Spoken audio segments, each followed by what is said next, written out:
All right, so I'm going to relay a story that happened today. I was at the job and the boss showed up and he had a couple other guys there working. And anyway, so he needed me to give this kid a ride home uh, because of the way the driving situation with everybody worked out. And we were like, working like 45 minutes or more away. And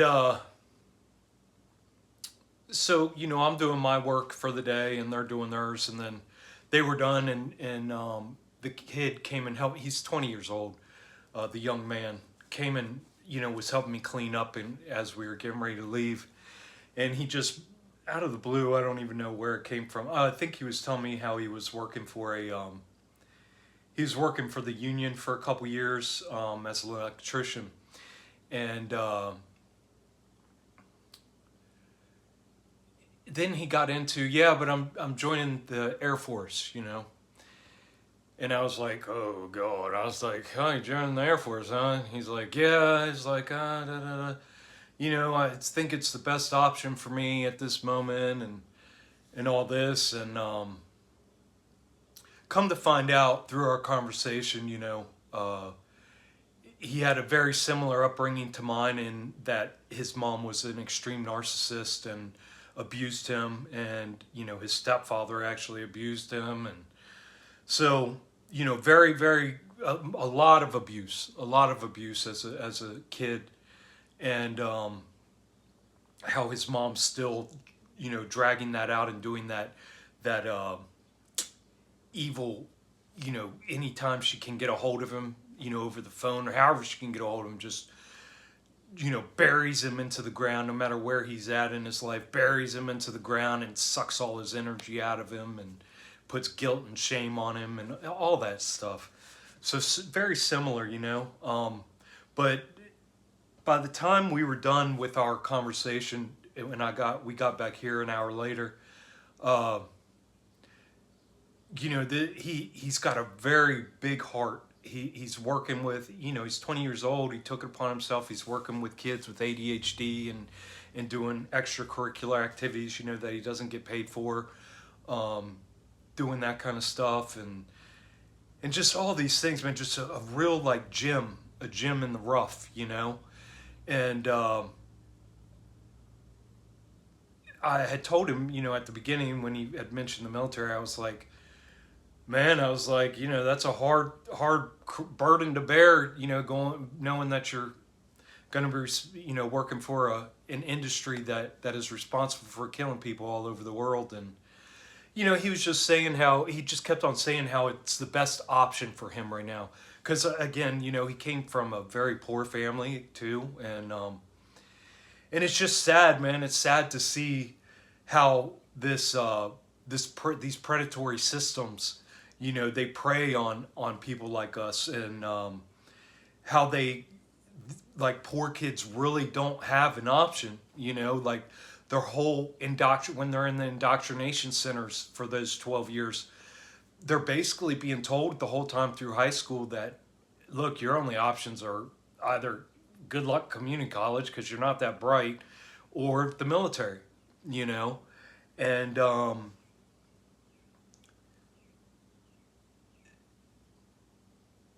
these poor kids have no other guidance other than that. And their self worth and self value is so low. Their self esteem is so buried. And he was talking about how he bought a truck like 6 months ago, and like his payments are 650, and it's just so he's got all this, the burdens of the world, as an adult now and having to do things on his own. He's renting like a couch right now at one of his friend's mom's house just to be able to survive.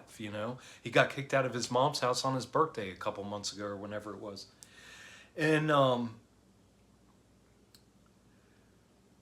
just listening, like this young man is sitting next to me while we're driving, and I'm just like, man, this there's so much value. Like, how do you mirror to this kid his value?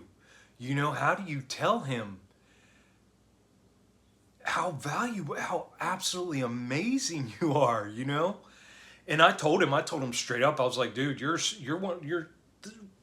a strong son of a bitch. I was like, look what you made it through, you know?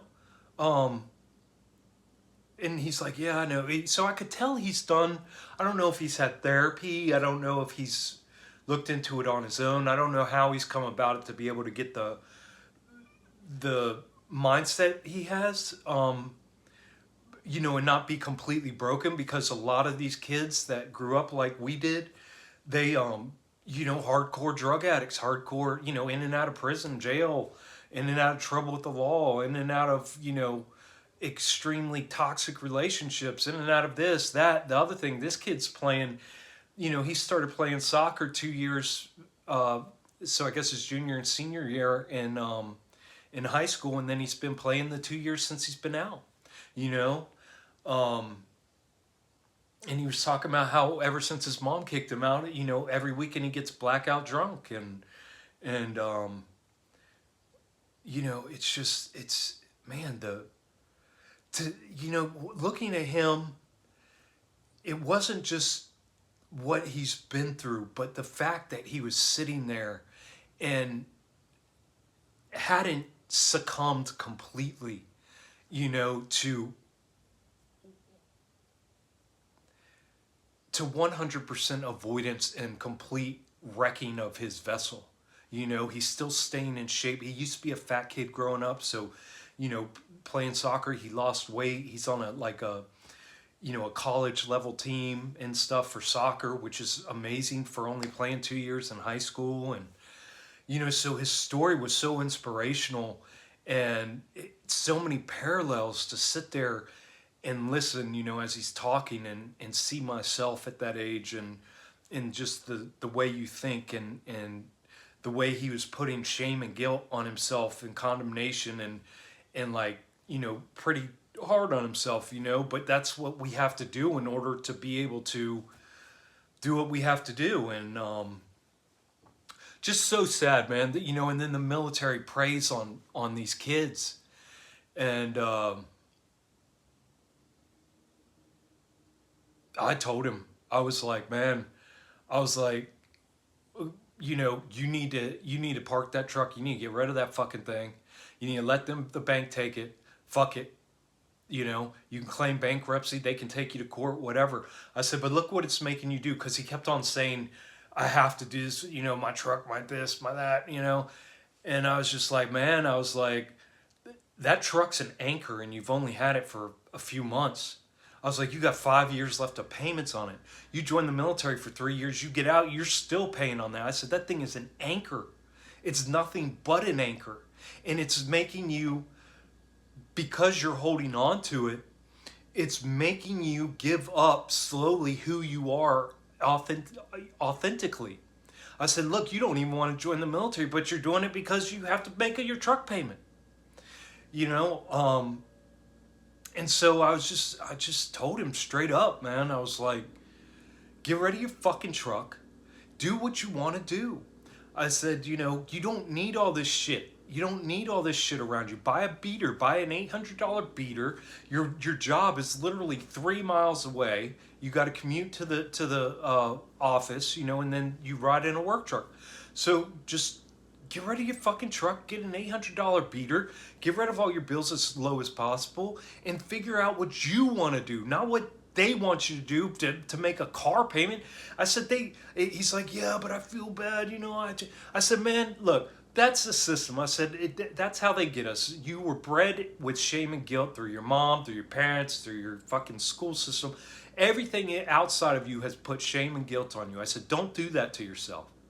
You are responsible for yourself. You have to make these choices. I said, I don't see a better choice for you than getting rid of that fucking anchor and getting that burden off you, so that way you can actually make your own decisions instead of feeling forced into these things. I said, because, you know, you're giving up who you are, so that way you can go join an industry that is responsible for killing people all over the world and taking over lands and ruining shit and everything else. I said, what's next? What are you going to give up next? You know? It doesn't end. And that's the thing is when we get into adulthood, it doesn't, we think, oh, we just got to, oh, just 5 more years and I'll be done with my truck payment. And then, oh, whew, everything's going to be better. No, because what do? You keep on accumulating these problems. And then they keep on causing issues and you find yourself slowly giving away who you are. By the time 10 years later, you don't even you hate yourself. You're not even a speck of who you were before. And your humanity's gone. And then what does that do? That makes you feel even worse,